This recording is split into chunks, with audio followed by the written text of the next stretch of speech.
हमारे साथ बात करने के लिए राष्ट्रीय अति पिछड़ा के जिला राष्ट्रीय अध्यक्ष एवं अति पिछड़ा के नेता विजय कुमार चौधरी जी। सर, जिस तरह से विगत दिनों राज्यसभा का चुनाव हुआ, नीतीश कुमार जी जीत गए, एनडीए ने प्रचंड जीत दर्ज की है, वह महागठबंधन करारी हार हुआ है। सर, तो ये तो उनकी पहले से बोल रहे थे कि मैं 5 सीट जीतूंगा, और ये दुखद बात है कि 41 का आंकड़ा पूरने के बाद भी महागठबंधन नहीं जीत पाया। बहुत दुखद बात है। और सबसे बड़ी चीज है कि जो महागठबंधन में आपस में तालमेल नहीं था, सबसे बड़ा कारण है कि आपस में लोग का तालमेल नहीं था। अपने मन मुताबिक से तेजस्वी जी डिक्लेयर कर देते हैं, जैसा कि कांग्रेस वालों ने आरोप लगाया है कि अपने मन से चूज कर दें किसी को। जब गठबंधन में है तो सबको मिलकर बैठ के तय करना चाहिए कैंडिडेट का नाम। उन्होंने अपने मन से कर दिया, मन से आपसी सहमति नहीं बनी। तो ये तेजस्वी जी की एक भूल है। उनको जति गठबंधन में है तो सबका राय विचार लेना चाहिए। आरजेडी के फैसलानामा ढाका के वो भी गायब हो गए। हाँ, ये भी गायब हो गए। देखिए, पैसा का मामला तो है ही, डर भी है। कोई ना कोई, जैसे नीतीश कुमार जी का नस बीजेपी दबाए हुए है, उसी तरह इन लोगों का भी नस कोई ना कोई बीजेपी वाला दबाए हुए है, या धन के बल पर चाहे कोई से फंस रहे हैं, कोई चेर का हो फंस रहे हैं, वो भी बात है।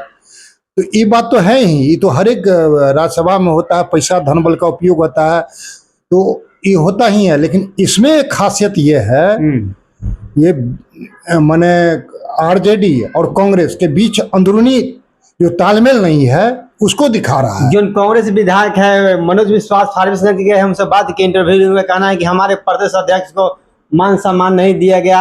जब कैंडिडेट की घोषणा का प्रदेश अध्यक्ष ने पूछा गया, एक भी बैठक साथ में नहीं हुआ, इसीलिए हम वोट नहीं दे पाए हैं। ना, एकदम सही है। लेकिन एक तो महागठबंधन धर्म है, आपको करना चाहिए। दूसरी है कि यदि आपको नहीं दिया है, राजेश राम जी ऐसा बोलते हैं कि हमको नहीं दिया है, अब जबकि वो बोल रहे हैं कि ना हम लिखित दिए थे, झूठ बोल रहा है, वो गद्दार है। लेकिन राजेश राम जी एज ए माने प्रेसिडेंट, बिहार प्रेसिडेंट, वो काबिल आदमी नहीं है, इसमें कहने का कोई गुरेज नहीं। वो ऐसा आदमी है जो अभी तक संगठन नहीं बना पाए हैं। अच्छा, पूरे बिहार का जो राज्य लेवल का संगठन नहीं बना पाए हैं। अपने साथ ही अपने आदमियों को माने वो क्लच नहीं ग्रिप में नहीं ले पाते हैं। कैसा आप नेता हैं, सबसे बड़ी चीज है। दूसरी बात है कि ये कलह दिखाता है कि कांग्रेस में भयंकर गुटबाजी है। कुछ लोग आरजेडी के सपोर्टर हैं और कुछ लोग, मैक्सिमम लोग ये चाहते हैं कि आरजेडी से गठबंधन टूट जाए, हम अकेले रहें।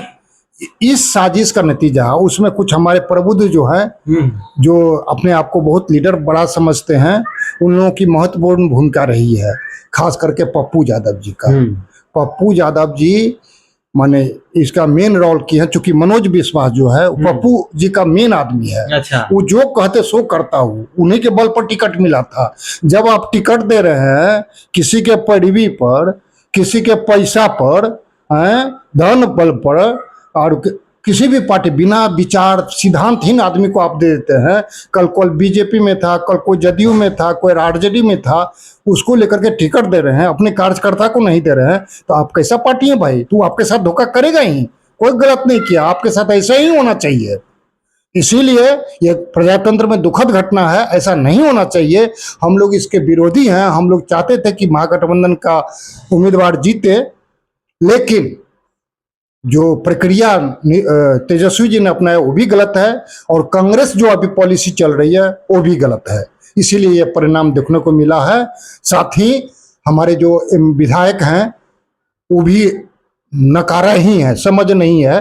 मैं इतना कहने में कोई गुरेज नहीं। कांग्रेस के प्रदेश अध्यक्ष कुछ और बोल रहे हैं, विधायक कुछ और बोल रहे हैं, दोनों के कंबाइन है। कहने कोई तालमेल नहीं है। कहिए, जब सिद्धांत विहीन आदमी को प्रदेश अध्यक्ष कह रहे थे कि हमारे विधायक को धमकाया जा रहा है, एजेंसी को धमकाया जा रहा है, और विधायक कह रहे हैं कि हमारे अध्यक्ष का मान सम्मान नहीं मिल रहा है। नहीं, एकदम कहीं धमको, वो सब गलत बोल रहे हैं। धमकाया माने क्या धमकाएगा भाई? इतना थोड़ी थोड़ा देगा तो थोड़ी कर देगा। कुछ धमकाया नहीं गया। हाँ, कुछ नस दबा देता है लोग, कुछ पैसा दे देता है, वो डर उड़ का कुछ नहीं है। असल बात ये है कि ये राजेश राम जी नहीं चाह रहे थे, चूंकि उनकी पूछ नहीं हुई, वो नहीं चाह रहे थे कि इस तरह का दोनों का माने सम्मिलित उम्मीदवार जीते। इसमें राजेश राम जी का मेन हाथ है।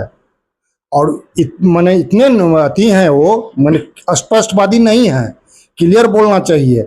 नहीं तो मनोज विश्वास का हिम्मत है कि वो बोल देगा इसके विरोध में। वो जो नरकटियागंज के जो विधायक हैं महतो जी, वो थोड़ी बोल देंगे सब उन्हीं का नाम ले रहे हैं। एक ना गलत बोलता है, सब उन्हीं का बोलता है।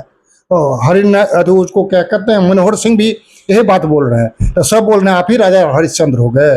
ये गलत बात है। आपको चलाने नहीं आता है, आपको अपने नेता सबको अपने माने नेतृत्व में रख नहीं पा रहे हैं आप। यही कारण है, आपका नेतृत्व क्षमता की कमी है, इसीलिए ऐसा हो रहा है।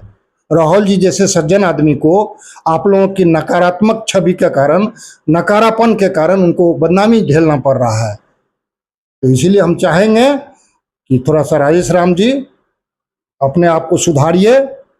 और हम चाहेंगे कि कांग्रेस पार्टी भी बिना माने सिद्धांत विहीन आदमी को जो टिकट देते हैं, पैसा के बल पर टिकट दे रहे हैं, पैरवी के बल पर टिकट दे रहे हैं, तो ये सब देना बंद कीजिए।